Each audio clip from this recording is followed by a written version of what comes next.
Well,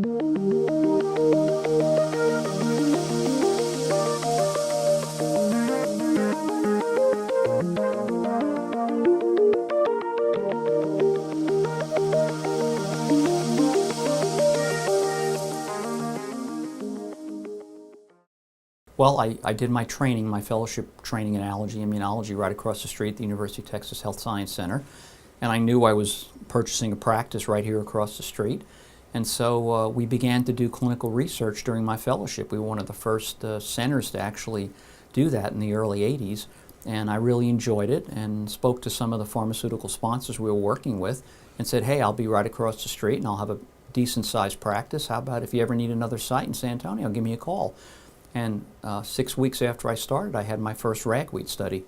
We did a great job, and a couple months later, we had our first mountain cedar study. And from that point on, once we did a good job, people kept calling, and it just kept magnifying.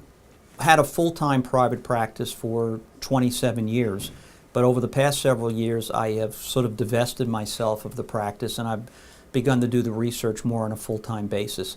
The reason for that is it's really gotten so difficult and regulated over the past several years that it really requires me to be here full time and do it.